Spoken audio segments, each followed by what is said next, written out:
오케이. 그러면 또 오후 시간 이어서 살펴보겠습니다.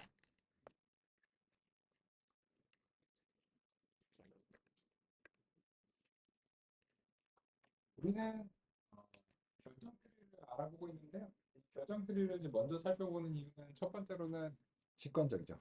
직관적이고 규칙 기반 모형의 그런 통찰을 그대로 이제 적용할 수 있는데 대신에 우리가 if else 문을 작성하지 않아도 된다라고 하는 점이고 그리고 이제 두 번째로는 2020년대 현재 표 형식의 데이터에서 가장 광범위하게 사용되는 알고리즘이니까 여기에 노력을 쏟는 것은 지금은 굉장히 정당화될 수 있습니다.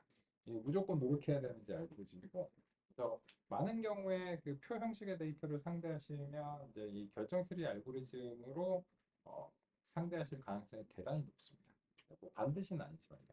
그런 이유로 인해서 굉장히 이제 자세하게 살펴볼 만한 가치가 있는 이제 이런 알고리즘인데, 이 알고리즘이 이제 제가 1985년이라고 이름 붙이긴 했지만 이게 하늘에서 뚝 떨어지는 건 없습니다. 그래서 이미 결정 트리는 1960년대부터 논의가 되기 시작했는데 이게 어느 정도 이제 완성된 형태로 평가가 되는 게 이제 1985년이고요. 신경망도 비슷합니다. 신경망은 1986년에 완성된 것으로 그러니까 초창기 버전이 완성된 것으로 평가되는데 역시나 이제 60년대부터 1960년대부터 논의가 이제 진행이 되어 오면서 이제 1986년 요 근방에서 이제 완성이 된 것으로 이제 평가가 됩니다. 그래서 이제 우리는 그런 점들을 이제 살펴보고 있고 오늘 이제 5시간 이제 남아 있죠. 그래서 오늘 주제는 교정 트리입니다. 교정 트리에 대해서 5시간이나 필요할까라고 생각하실 텐데 1980년대 기본 결정 트리가 있고 1990년대에 랜덤 포레스트, 뭐 그레디언트 부스팅 이런 것들이 또 앙상블 기법으로 이제 보강이 됩니다. 그래서 이제 그런 이제 앙상블 기법에 대해서 또 소개를 드리려면 좀 전개가 필요하니까 그래서 아마도 이제 오늘은 대부분 결정 트리를 주제로 해서 진행이 될 것 같고 이걸 이제 진행하게 되면은 아마 잘 납득하시고 또 활용하실 수 있을 겁니다. 이런 코드는 여기서 이번 교육 이후에는 작성하실 일은 없죠.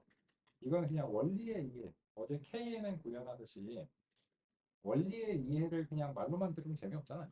재미없으니까 좀 만져보고, 오, 진짜 이런 수치가 나오는구나. 이렇게 한번 느껴보시고, 그런 이제 용도고, 결론적으로 활용하실 때는 그냥 이미 알고리즘이 다 구현이 되어 있으니까, 그냥 핏해가지고, 문제점만 이제 해결하고 이제 이렇게 하시면 돼요.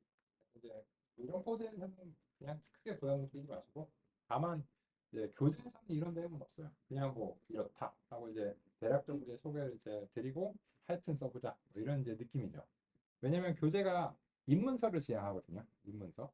그래서 이제 좀 그 이론적인 부분에 대해서는 이렇게 그냥 좀 넘어가요. 입문서니까. 왜냐면 이런 거 이제 하면 이제 무섭지 막 이런 거죠.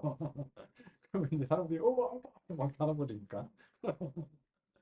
근데 이제 우리는 그걸 시도하는 게 뭐냐면 이제 이렇게 같이 모여가지고 이제 해볼 수 있으니까 그런 측면에서 어, 이제 교재랑은 조금 이제 다른 그런 이제 측면이 있습니다.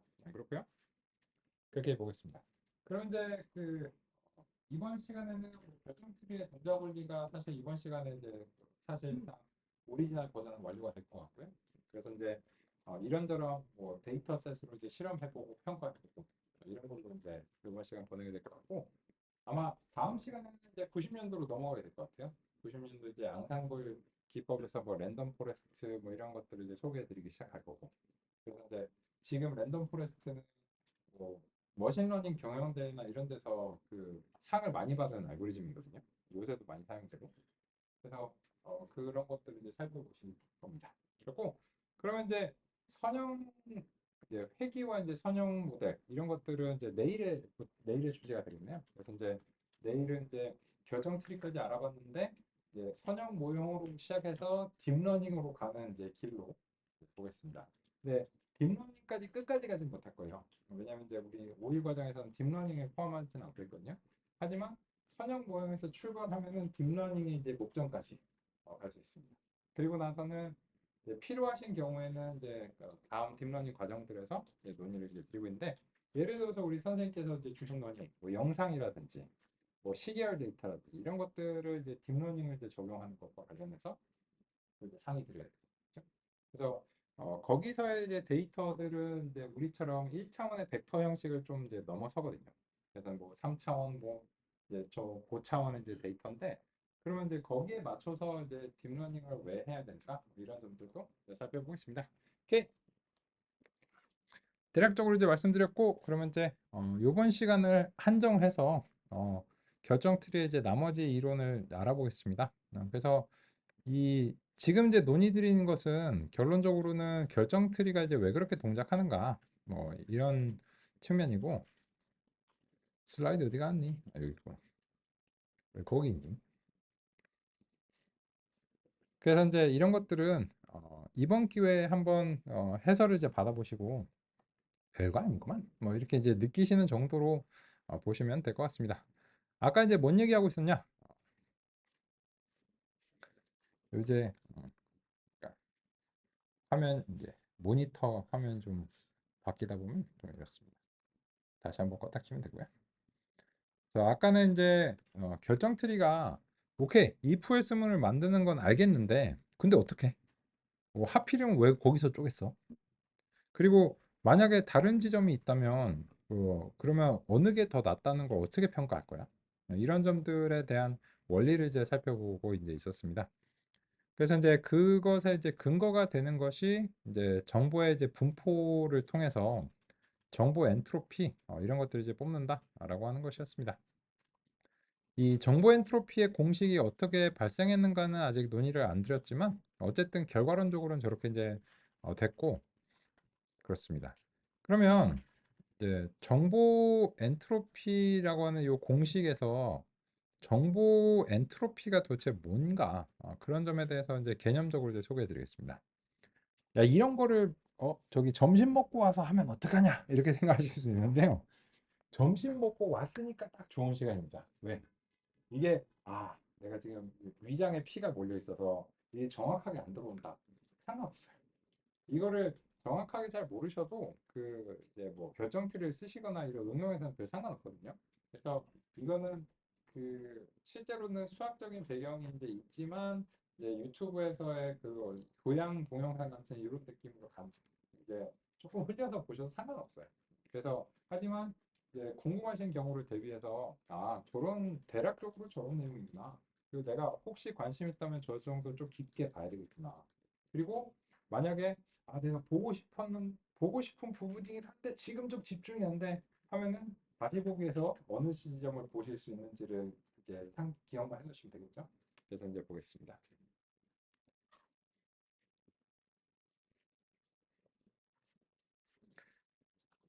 그래서 이제 이 정보 엔트로피라고 하는 것이 이제 무엇인가에 대해서 같이 한번 살펴보겠습니다. 분류 출력의 경우 분포 과정에 맞는 손실은 어떻게 측정해야 할까요? 먼저 이상값이 내포한 정보를 정량화하는 방법을 살펴볼 필요가 있습니다. 정보 이론에서는 정보의 크기를 정의합니다. 정보의 크기는 특정한 값을 결정하기 위한 최소한의 질문 횟수가 몇 번이 필요한지를 기준으로 합니다. 예를 들어 동전의 앞뒷면을 결정하는 경우라면 한 번의 질문이 필요합니다. 이런 정보를 0과 1로 표시한다고 가정하겠습니다. 예 아니오 질문은 0과 1로 표시할 수 있기 때문에 이것을 비트라고 하겠습니다. 그럼 동전 던지기 결과는 1비트로 표현됩니다. 즉 앞면은 0, 뒷면은 1과 같이 표현이 가능합니다. 그런데 표현 가능한 문자 수에 따라 하나의 문자를 전송하는 데 필요한 비트 수가 다릅니다.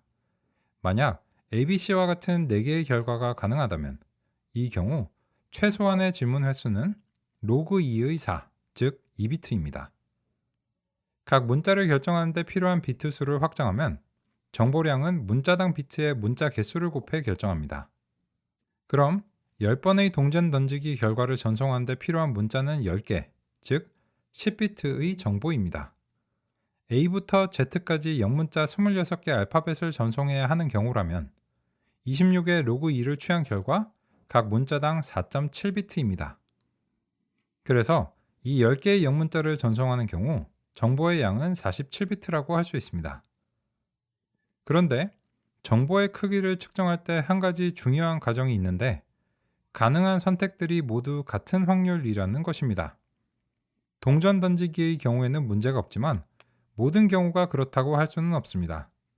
만약 각기 다른 확률을 가진 경우에는 어떤 방식으로 정보의 크기를 측정해야 할까요?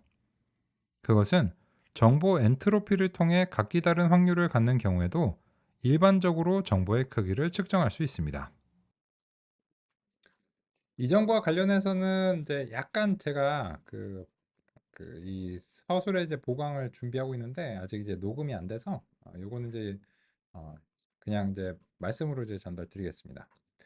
이 정보 이론은 전신 20세기 초에 이제 전신과 전화의 발명이 이루어졌을 때 정보 통신을 위해서 개발된 이론인데요. 이게 이제 왜 이런 논의를 하는가 자체를 그 당시에 이제 상황을 한번 생각해 보셔야 돼요. 이 최초의 전신은 어떻게 이제 수행이 됐냐면 A부터 이제 Z까지 그리고 0부터 9까지라고 하는 이런 숫자가 있으면 어떤 이제 지역에서 지역 1번에서 지역 2번으로 이렇게 이제 전신을 이제 보내고 싶은 거예요. 근데 이제 최초에는 어떻게 했냐면 이 글자당 하나씩 전선을 연결했어요. 그냥 우리가 상식적으로 생각을 하면은 당시에 이제 이렇게 우리도 아마 이렇게 처음에는 생각하지 않았을까 이제 하거든요. 그래갖고 이거에 이제 최초의 그 성공적인 그 어떤 활용 사례로 꼽히는 게 1800년대 영국에서 어떤 살인자가 이 지역 1번에서 이제 그 탈출을 해가지고 기차를 추추추추추추 타고 지역 2번으로 이제 간 거예요. 근데 이 지역 1번하고 지역 2번이 이런 식으로 이제 전신이 연결돼 있어갖고 살인자가 다음 역에 도착한다. 뭐 이렇게 그 몇십여 분 차를 탔다. 뭐 이런 전신을 이렇게 보낸 거예요. 그래가지고는 요 지역 2번에서 먼저 전신을 기차보다 빠르니까 전신을 받아가지고 살인자를 이제 잡았다는 그런 일화가 이제 전신의 이제 유용함을 이렇게 홍보하는 그런 이제 일화였다고 합니다. 그런데 이런 연결 자체는 여러 가지 잠재적인 문제가 있고 실제로 그런 문제들이 발생했습니다. 뭐냐면 첫 번째 문제는 비용입니다. 이게 글자의 개수가 지금 A부터 Z까지가 26자고 알파벳에서 그리고 0부터 9까지가 이제 10자라면 이제 지역 1번에서 지역 2번까지 이 전신을 연결하는데 36가닥을 써야 돼요. 그죠? 근데 이게 거리가 멀어지면 곱하기 36이 되는 거예요. 이 거리 단위당 곱하기 36만큼의 그 비용이 발생하기 때문에 굉장히 이제 비용이 이제 높은 방식이고 이걸 이제 먼 거리나 뭐 전국을 다 연결할 때는 이런 점이 이제 고려가 될 수밖에 없는 거죠. 36배씩 이제 증가하니까 굉장히 높은 비용이고요. 두 번째 문제는 뭐라고 생각하시나요?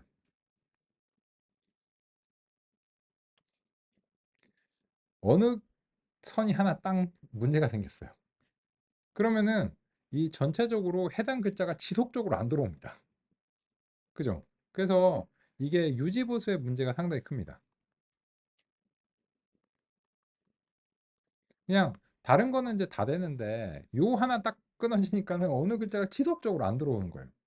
근데 이제 그 이렇게 전선이 막 긴데 그 중에 어느 부분이 문제가 있는지를 어떻게 알겠어요?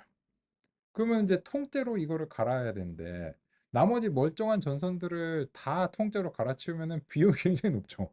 그래서 이제 굉장히 비효율적인 이제 방법이고요. 세 번째 문제는 많이 사용되는 글자와 그렇지 않은 글자가 분명히 있다는 겁니다. 그래서 실제로 이제 영어 알파벳의 이제 도수를 이제 살펴보면 영문자 E가 제일 많이 이제 활용이 되고 Z는 제일 적게 덜 빈번하게 사용이 됩니다. 그러면 이제 이런 문제가 있으면 어떤 문제가 생기냐면 전선이 요 E에 대응하는 전선은 그 전류가 계속 흐르고 맨날 바빠요. 근데 Z 전선은 거의 한가해. 놀고 있어요. 그러니까는 이 전선의 활용률이 지극히 낮겠죠. 그래서 이제 여전히 이 활용률 자체가 이제 문제가 되는 데다가 만약에 끊어진 전선이 E였어요. 그러면은 이제 그야말로 이가 빠진 거죠. 농담입니다만, 그죠? 그래서 이 세 번째 문제는 활용률에 문제가 있습니다. 이거는 약간 그 현실적인 얘기인데 이런 거 있죠. 그 조직에서도 일을 많이 하시는 분이 계시잖아요. 잘하고 많이 하시는 분이 계시잖아. 그 에이스 그분이 막 끌고 나가잖아요. 막 프로젝트 이런 거. 다른 사람들은 끌려가는 중이죠. 이렇게 옆에 이렇게 타고 막 이러잖아요. 그죠? 약간 그런 거죠. 그러면은 이제 그 이제 매니지먼트 입장에서는 이 활용률이 떨어지는 것을 어느 정도 이게 조정을 잘해서 활용률을 높여서 전체적 조직의 생산성이 올라갈 거 아니에요, 그죠? 약간 그런 거는 비슷하다라고 이제 보시면 됩니다. 그리고 네 번째 문제가 또 있습니다.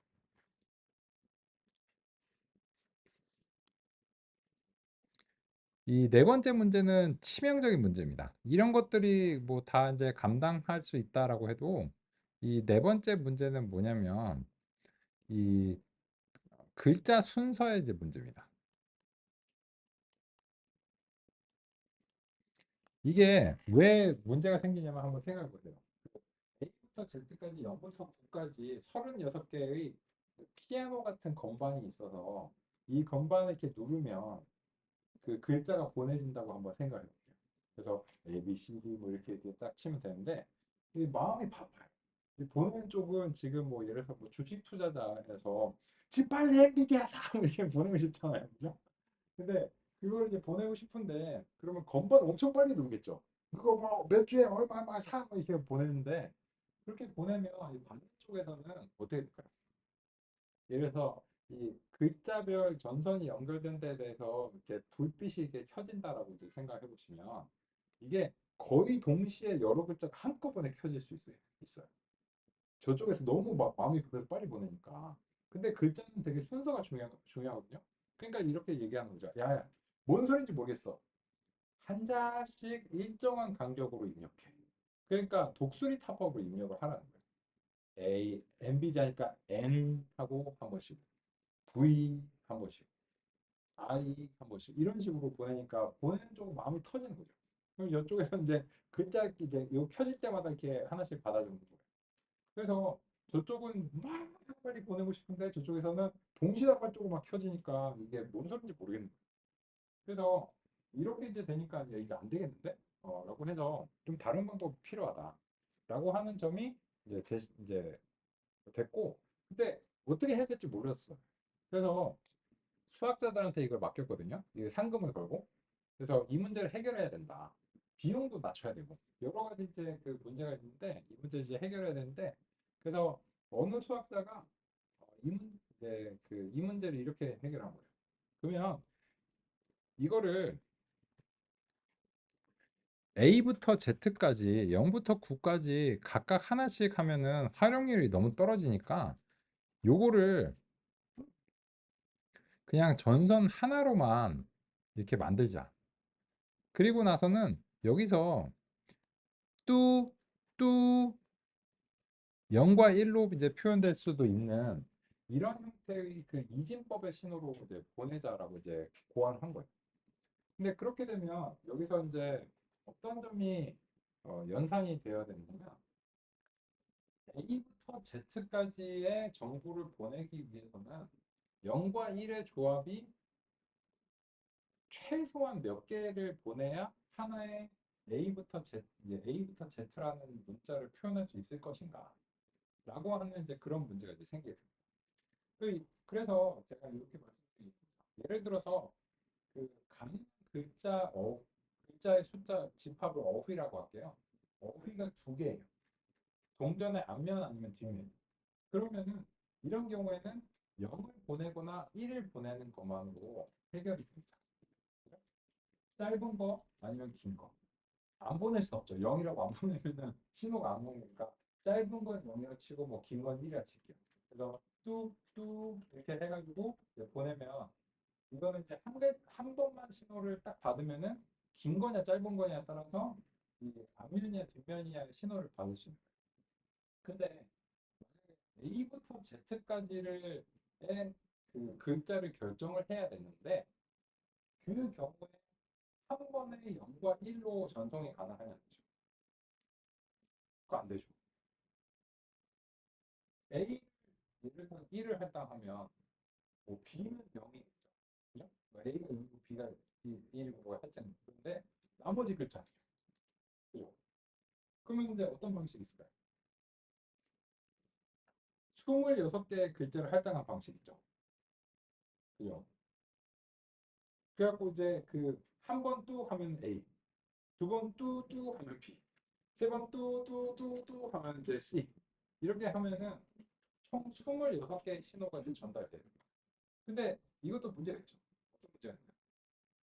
이게 대부분의 글자가 그 26자가 다 필요하지 않죠. Z가 마지막에 26자가 필요한데 이게 저쪽에서 이제 기다려야 되는 거예요. 이게 그 A를 받는데도 A는 사실 문자 하나만 필요하거든요. 이 A는 뚜 하고 야 나머지 보내봐. 나머지 뭔지 알아야 되거든. 하고 이제 요걸 그냥 뚜 하면 힘드니까 1 하고 00000000 26개를 다 보내야 되는 거야. 그래갖고 다 받아보고 나니까는 아 뭐야 야 A였잖아 이런 거죠. 그죠? 근데 Z를 받으려면 1 해서 끝까지 들어야 돼. 왜냐면 이 하나라도 놓치면 Z점은 뭐죠? Y죠 Y. 요, 요건 듣다가 아 Z인가 했는데 여기서 이제 중간에 0이 딱 생겼어요. 아 그럼 Z 아니구나. 그래서 Y로 이제 돼야 되니까 이거 끝까지 안 들으면은 이제 모르는 거죠. 이것도 이 비효율적이라는 거죠. 굉장히 비효율적이잖아요. 그래서 그 A부터 Z까지 26자를 다 할당하지 않으면서도 어떻게 26자를 효과적으로 보낼 수 있는가에 대한 이제 수학적인 이제 방법론이 개발이 된 거죠. 그래서 이제 어떻게 하냐면 이진 탐색 스타일인 거죠. 이진 탐색이 뭔지 아시죠? 예를 들어서 그 이제 너무 가짓수가 많으니까 네 가지의 어휘로 한번 가정했어요. A, B, C, D 네 개밖에 어휘가 없다. 그러면 처음에는 첫 번째는 이렇게 물어보는 거냐? A, B야? 아닌데? 아 그럼 C, D. 그러면은 C야? 아닌데? 아 그럼 D구나. 이런 식으로 이인 탐색하면 반씩 쪼개 나가면서 금방 찾을 수 있잖아요. 그죠? 그래서 어, 그래서 이 20개를 하면은 2의 20승이죠. 2의 20승은 100만이 넘습니다. 즉 무슨 말이냐면 100만 개의 문자 중에서 하나를 딱 결정하기 위해서 이런 방식은 100만 번을 물어봐야 돼요. 아직 우리 애기가 이 20곡의 방식을 발견을 못했거든요. 그래서 이제 그 0부터 10까지 숫자 맞추기 놀이를 하는데 이렇게 물어봐요. 아빠 3이에요? 아닌데? 그러면 이제 그 힌트 하면 제가 이제 요거를 이제 알려주기 위해서 뭐보다 작다, 뭐보다 크다를 물어보라고 하거든요. 그러면 이제 아기가 이렇게 물어봐요. 아빠 5보다 작아요? 아닌데? 6이에요? 이렇게 물어봐요. 아닌데? 7이에요? 8이에요? 9이에요? 이게 이런 방식이죠. 근데 그런 방식보다 더 효과적인 방식은 반식 쪽에서 물어보면 금방 이제 그 줄어들거든요. 그래서 A부터 Z까지를 20개 방식으로 반씩 쪼개 나가면서 줄이면 몇 번의 질문이 필요하냐는 건데 5번 미만의 질문이면은 특정한 문자를 결정할 수 있다. 그죠? 그거 이제 상식적이잖아요. 그래서 이제 가닥을 하나로 만들고 이 가능한 어휘에 대해서 몇 번의 질문으로 해당 부분이 결정될 수 있는가가 이 정보의 총 정보량이 됩니다. 즉 어휘가 4개면 4개의 신호를 보내 4번의 신호를 보내지 않고 2번만 신호를 보내면 정보가 특정될 수 있다는 거예요. A부터 T까지. 마찬가지로 근데 이게 로그니까 완만하게 증가하는 게 핵심이죠. 그래서 정보의 양이 26개로 증가해도 2개에서 그렇게 많이 증가해요. 어휘는 굉장히 크게 증가했거든요. 어휘는 한 6배 증가했는데 이 보내야 되는 비트 수는 고작 3개밖에 안 나왔어요. 그리고 100만 개 중에 하나를 결정해야 된다. 만약에 어휘가 100만 개다. 그래도 그래봤자 20개 정도의 그 0과 1을 보내면 100만 개 중에 하나를 결정할 수 있으니까 굉장히 완만하게 이제 증가하죠. 그래서 이제 많은 정보를 이제 보내기 위해서 하나의 전선만을 가지고서 0과 1을 보낼 수도 있고, 그러면 여기서는 이제 그 활용되지 않는 문자에 대한 걱정은 안 해도 되겠죠. 유지보수는 어떤가요? 전선이 36개가 필요하냐, 한 가닥이 필요하냐. 못 끊어줬어요. 그러면 못 끊어줬는지 금방 알겠죠. 교체를 해도 비용도 낮을 거고. 그래서 이제 당시에 이제 이랬고, 그리고 나서 이제 두 번째 문제는 방금 전에 서술 드린 대로 한 가닥으로 어떤 정보를 보내기 위해서 몇 번의 그 총 신호 전달이 필요하냐, 최적의 신호 전달을 위해서 몇 개의 비트가 보내줘야 되냐, 이런 점이 이제 수학적으로 이제 결정이 됐고, 그래서 정보량이라고 하는 것은 이제 보내야 되는 어휘를 몇 개의 비트로 표현할 수 있느냐가 정보량. 야, 근데 그런 얘기를 왜 하는 거야? 라고 하면 이게 이제 연관이 좀 있어서 이제 그렇습니다. 무슨 말인가? 정보 엔트로피는 그 용어를 열역학에서 빌려왔지만 정의는 동일하지 않습니다. 하지만 개념은 유사합니다. 열역학의 엔트로피는 무질서도라고 할 수 있습니다.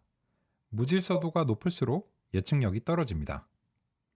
마찬가지로 정보 엔트로피가 높을수록 다음 정보가 무엇일지를 예측하는 것이 보다 어렵다고 할 수 있습니다. 그래서 정보 엔트로피는 불확실성의 정도라고 할 수 있습니다. 불확실성의 정도를 어째서 정보량이라고 하는지 좀 헷갈릴 수도 있습니다. 극단적인 경우를 가정하면 이해에 도움이 됩니다. 예를 들어 다음 글자를 예측하는 경우를 가정해 보겠습니다. 한 경우는 전체 문서의 모든 글자가 한 글자로만 되어 있습니다. AAAA 이런 식으로요. 그럼 이 경우 다음 글자가 A일 것이라고 예측하는 것은 상당히 자명하고 불확실성이 없습니다. 같은 글자로만 가득 찬 문서에는 정보가 거의 없다고도 말할 수 있습니다. 반대의 극단에서 어떤 문서의 글자들이 무작위로 선택되는 경우는 다음 글자는 가능한 선택 중 어느 것이라도 될 수 있습니다. 그래서 이런 경우의 정보 엔트로피는 높습니다. 실제 우리가 사용하는 언어에서는 글자들이 선택되는 확률은 동일하지 않습니다. 어떤 글자는 다른 것들보다 더 빈번하게 활용됩니다. 또한 앞의 글자의 순서에 영향을 받기 때문에 조건부 확률적인 측면도 있습니다. 그래서 실제로 책에 쓰여진 문서의 경우는 완벽하게 무작위로 선택된 문자들로 가득 찬 문서에 비해 정보 엔트로피가 낮습니다. 그렇다면 무작위의 문서가 정보가 더 많은가? 라고 하는 질문이 생기겠죠. 짧은 대답은 그렇습니다. 입니다. 왜냐하면 정보량이 우리가 보통 생각하는 유용함은 아닙니다.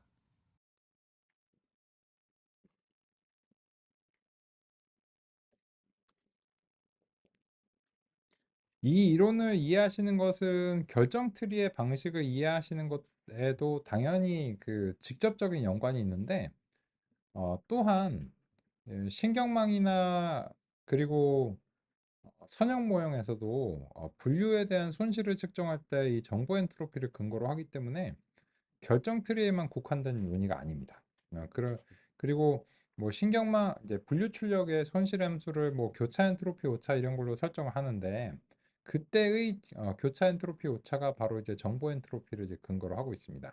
그런 측면에서 이제 제가 이렇게 상세하게 준비한 것은 이 논의가 투자 대비 효과가 있기 때문입니다. 기계학습에서는. 네, 그래서 이제 그런 점으로 이제 좀 상세하게 말씀드리고 있는데, 이런 거죠.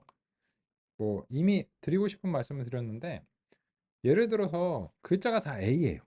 그러면 다음 글자가 뭘까 이렇게 물어본다면 이거 뭐 물어봐, 그냥 A지. 그잖아요. 통계적으로 이건 A일 수밖에 없잖아요. 그래서 이런 경우에는 엔트로피가 빵입니다. 빵. 그냥 무조건 확률이 이제 얘가 100%이기 때문에 이 불확실성이 없는 거죠. 그리고 결정 트리의 그 용어로 사용하면 순수한 거죠. 순수한 A들 이런 건데. 근데 이 오른쪽에서는 제가 이제 랜덤하게 이렇게 생성을 해봤어요. 근데 요런 거를 이제 보고 나서 다음 글자가 뭘까 이러면은 A부터 Z 중에 하나겠죠. 왜냐면 이게 뭐 아무 의미도 없어 보이잖아요. 그러니까는 그냥 A부터 Z 중에 하나가 아닐까. 물론 이런 걸 이제 해야 되겠죠. 예를 들어서 이런 거 하는 사람들이 누구였을까요?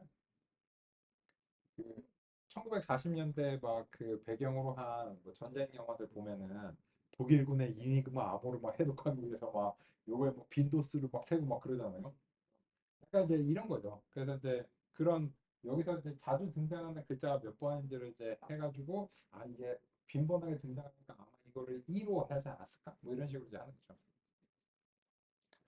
그래서 이제 이런 경우에는 엔트로피가 이제 높은데 그 정보량에 대해서 한번 이제 해보겠습니다. 이게 무슨 말인가면 이게 어휘가 많을수록 정보량이 높습니다. 이게 무슨 말인가면 여기 이제 추가를 이제 해서 보면 이 정보 엔트로피 이제 산출에서 어휘가 두 개인 경우의 정보 엔트로피는 넘파이로 만들어야죠. 정보 엔트로피 이제 어휘가 이제 두 개인 경우죠.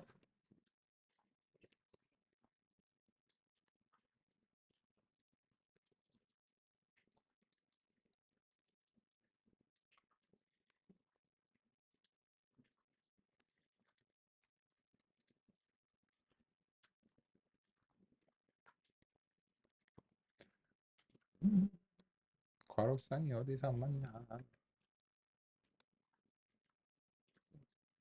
여기서 안 맞고, 그렇죠. 이 어휘가 이제 두 개인 경우죠. 근데 어휘 수에 따른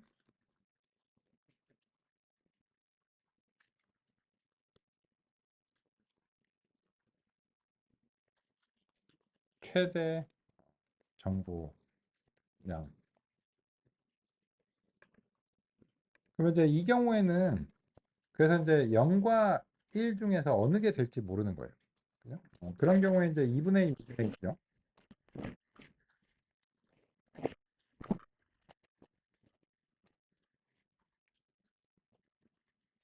그런 경우에 정보 엔트로피가 이제 다음 것 같고요. 만약에 이게 4개 중에 하나로 이제 결정이 돼야 돼요. 그죠? 그러면 4분의 1, 4분의 1, 4분의 1에 어휘가 이제 4개고 각각 이제 동일한 확률이니까 이 경우에 이제 정보 엔트로피는 이제 2비트 최대 정보량이 2비트라고 할 수 있습니다.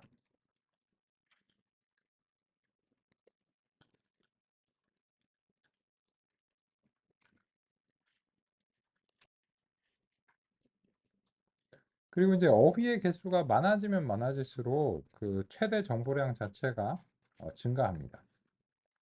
즉 이제 이런 경우를 이제 보시면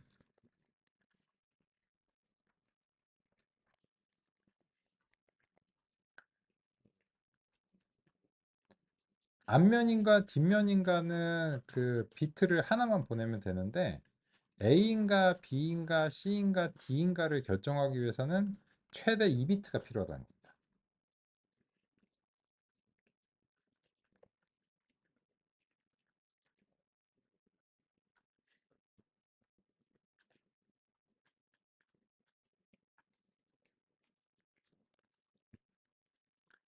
그러면은 어휘가 이제 증가할수록 여기에 대해서 점점 어휘가 증가할수록 이제 그 최대 정보량 자체가 이제 증가하는데 그러면 이제 그 A부터 Z까지 이제 26개인 경우에는 이제 최대 정보량이 이제 4.7비트 이 정도로 이제 될 겁니다. 그래서 이제 그런 측면으로 우리가 그 어휘가 이제 증가하면 이제 최대 엔트로피 자체가 이제 증가한다는 것을 이제 성립을 했는데 그런데 이, 이 최대 엔트로피의 경우에는 어떤 걸 가정하고 있냐면 모든 글자들이 같은 확률인 경우를 가정합니다. 근데 실제로 어휘들은 많은 경우에 같은 확률이 아닙니다. 정보의 크기가 크다는 것은 네트워크에서 정보를 전송한다고 가정했을 때 얼만큼의 노력이 필요한가를 측정하는 것으로부터 시작했습니다. 그래서 무작위의 글자로 가득 찬 문서는 네트워크를 통해 전달해야 하는 정보의 양이 많습니다. 그런 측면에서 정보 엔트로피는 정보량이라고 할 수 있습니다. 그리고 불확실성이 클수록 정보 엔트로피가 큽니다. 영어의 경우 영문자 e가 통계적으로 가장 빈번하게 사용됩니다. 즉, 어떤 글자가 선택되면 그 다음 글자가 완전히 무작위는 아니라는 의미입니다. 그래서 모스부호로 각 문자를 표시할 때 영문자 e는 한 번의 짧은 신호로 표시합니다. 즉 1비트로 표시합니다. 반대로 상대적으로 드물게 사용되는 문자들은 JQXZ입니다. 이런 문자들은 4비트로 표현됩니다. 확률이 높은 문자일수록 짧은 신호를 사용하면 보다 효율적으로 신호를 전달할 수 있습니다. 확률을 활용해 정보 엔트로피를 측정하면 모든 문자들이 동일한 확률로 선택되는 경우에 비해 엔트로피가 낮습니다. 만약 모스부호로 어떤 메시지가送신이 되었는데 중간에 몇몇 글자가 유실되어도 어느 정도 범위에서는 유실된 문자가 무엇인지를 추정할 수 있습니다. 하지만 모든 글자가 완전히 동일한 확률이라면 유실된 글자들이 무엇인지 추정하는 것은 훨씬 어렵습니다. 이런 측면에서 정보 엔트로피는 불확실성을 의미하고 불확실성이 높을수록 정보의 크기가 크다는 점을 연결해서 이해할 수 있습니다.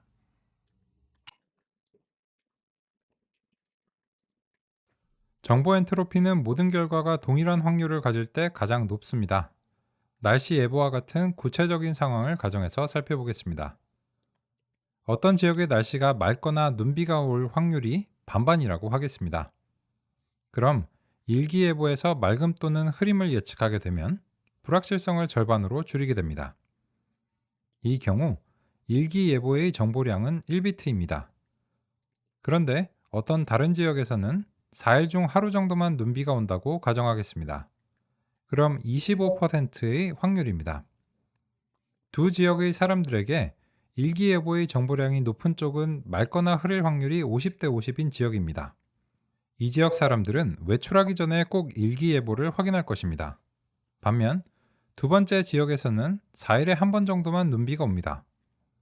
그래서 첫 번째 지역의 사람들보다는 상대적으로 일기예보를 덜 활용하겠죠. 왜냐하면 두 번째 지역의 일기예보가 전달하는 정보량이 첫 번째 지역보다 적기 때문이라고도 할 수 있습니다. 만약 사막에 산다면 엔트로피는 거의 0에 가깝습니다. 즉, 일기예보는 맨날 오늘은 맑겠습니다 라는 이야기밖에 할 수 없을 것이고 그런 일기예보가 전달하는 정보의 가치는 거의 없다고 할 수 있습니다. 정보 엔트로피는 다음과 같이 정보의 품질과 가치를 수치로 표현하는 방법입니다. 그런데 정보량과 유용함은 다릅니다. 현재 일기예보의 경우는 공교롭게도 정보량과 유용함이 비례하는 관계라고 할 수 있습니다. 왜냐하면 날씨의 불확실성과 관련한 정보는 유용하기 때문입니다.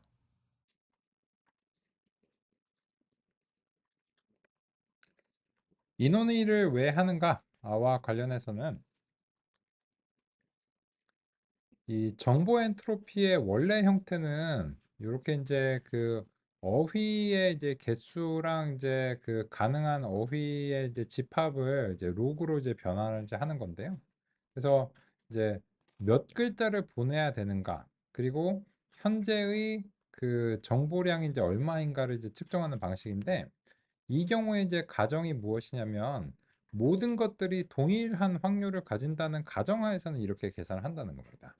근데 방금 전에 논의드린 대로 이 모든 경우가 동일한 확률인 경우는 잘 없습니다. 그죠? 완전히 무작위인 경우는 잘 없고요. 뭐 주사위라든지 이런 거 아닌 이상.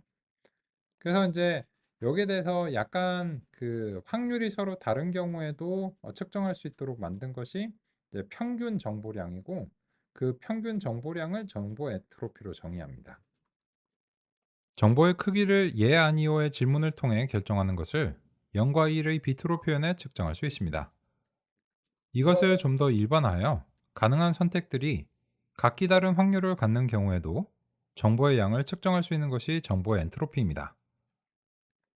다음과 같은 예시에서는 ABCD의 확률이 각각 2분의 1, 4분의 1, 그리고 8분의 1, 8분의 1입니다. A가 나올 확률이 50%라면 한 번의 예 아니오 질문으로 A인가 아닌가를 결정할 수 있습니다. B가 25%의 확률이라면 두 번의 질문으로 결정할 수 있고, C와 D가 8분의 1의 확률이라면 세 번의 질문으로 결정할 수 있습니다. 즉, 각 출력별로 필요한 질문의 횟수가 다릅니다. 하지만 이것을 측정하는 방식은 여전히 로그 2를 취해 측정할 수 있습니다. 각 출력별로 필요한 질문 횟수에 확률을 곱해 모든 출력에 대해 합계를 구하면 각 출력별 정보량의 평균을 구할 수 있습니다. 정보량의 평균 값을 정보 엔트로피라고 합니다. 그래서 현재의 경우 정보 엔트로피는 1.75비트입니다. 이것은 다시 말해 다음 100개의 글자를 예측해야 한다면 평균적으로 175분의 예아니오 질문이 필요하다는 것을 의미합니다. 비교해서 각 글자들이 모두 동일한 확률을 갖는 경우 정보 엔트로피는 2비트입니다. 비트가 클수록 정보 엔트로피가 크다고 할 수 있습니다.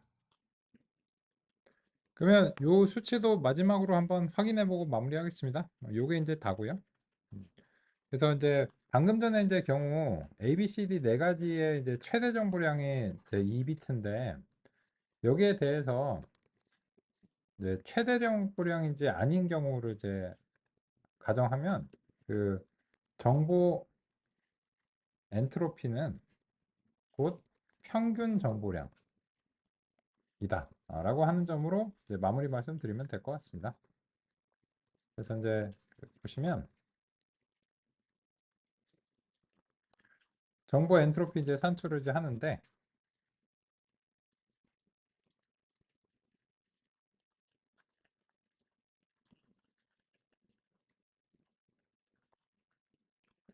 A는 절반이 다 A예요.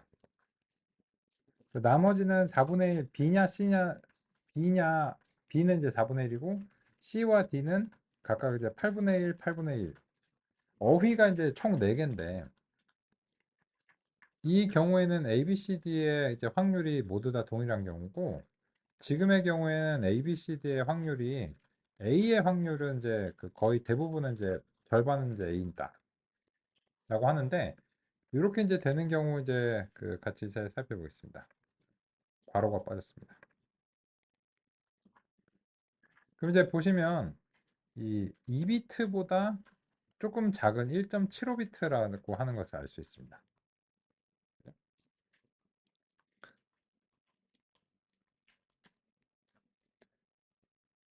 그래서 이제 이거를 이제 왜 계산을 해야 되냐면 최대한 낭비 없이 정보를 전송하기 위해서는 이런 구체적인 수치가 필요하다는 것입니다. 그래서 만약에 모든 것이 다 이제 같은 확률이었다면은 2비트를 이제 보내야 되겠지만 지금처럼 어떤 것에 이제 빈도가 높고 다른 것들에 이제 빈도가 낮으면 그보다도 더 적은 문자를 활용할 수 있다라고 하는 것이 얼마나 적은 문자를 활용할 수 있는가, 그거를 보장할 수 있는가, 이게 최대 효율이라는 것을 보장할 수 있는가, 이런 측면에서 이제 정보 엔트로피가 이제 산출이 된 것입니다. 야, 근데 열심히 했는데, 오케이, 오케이, 알겠는데, 근데 이게 뭔 관련이 있다고? 근데 이 정보 엔트로피가 머신러닝을 위해서 개발된 건 아닙니다. 아닌데, 이, 이 분류의 문제에 대해서 사람들이 이제 이거를 생각을 해보니까, 야, 가만히 있어봐. 요 분류가 안 된 상태는 말하자면 이 정보 엔트로피에서 그 이게 엔트로피가 높은 상태로 표현할 수 있는 거잖아.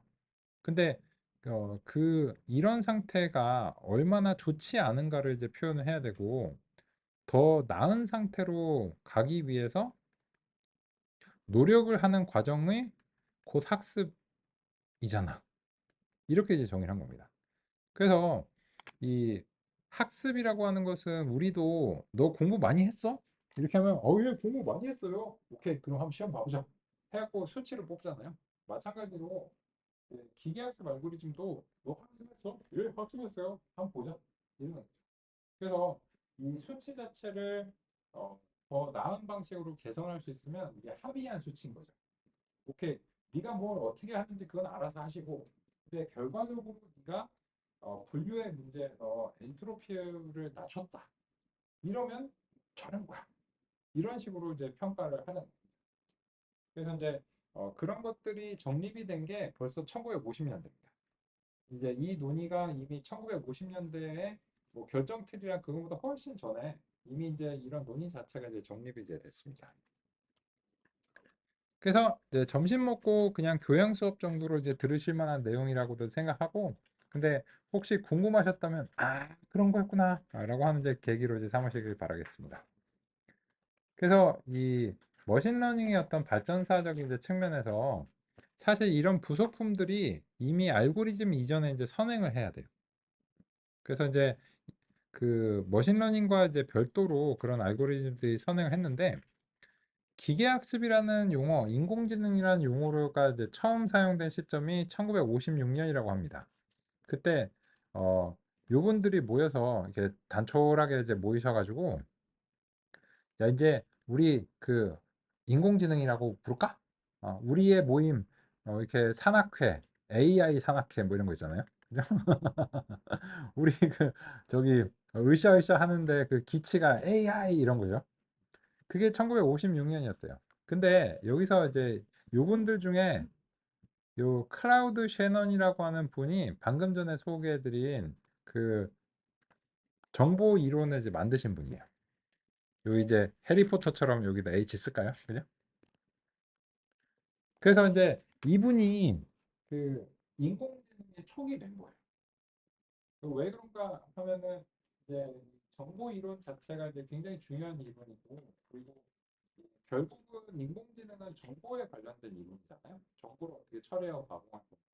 그 측면에서 이제 본인이 보실 수 있고, 그래서 이분이 이제 초창기 멤버이기 때문에 본인이 그 가치를 제일 잘 알고 있잖아요. 그래서 이제 인공지능으로 분류되는 알고리즘들에 대해서 이게 분류를 수행하는 문제는 결국은 내가 만든 이론에 따르면 결국은 엔트로피를 낮추는 것이 핵심인 거야. 뭐 그 구체적 과정은 알아서 하시고 그런 식으로 이제 보셨겠죠. 그래서 이제 그런 측면에서 이미 1950년대에 이런 관점들 자체가 성립이 이제 되어 있던 상황이었습니다. 그래서 이제 다음과 같이 이제 제시가 됐고, 그래서 이 방금 이제 소개해드린 이 정보 이론과 관련해서는 딥러닝에서도 이런 이해를 가지고 오시면 그렇구나. 그리고 선형 모형에서도 그 논의를 드릴 텐데, 이게 그 알고리즘에 국한된 게 아니고 분류를 수행하는 경우라면은 모두 정보 이론을 따르게 됩니다. 그래서 이제 회기에서도 로지스틱 회기라고 하는 분류 알고리즘이 1950년도에 이제 제시가 됐는데, 이 경우에도 결정 트리가 전혀 아니지만 결과적으로 이 출력의 그 품질을 평가하는 것은 누구보다 이제 정보 이론의 정보 엔트로피 형태를 따르고 있습니다. 약간 이제 다르긴 한데 이건 그냥 인진 분류 형식으로 풀어내서 그런 거고, 그래서 이 지금 논의드린 점을 이해하시면 여기저기서 이제 굉장히 이제 광범위하게 적용이 된다라고 하는 사실을 아실 수 있으리라 생각합니다. 지나가면서 또 계속 보겠습니다. 오케이, 이번 시간은 여기까지 잘 배우겠습니다.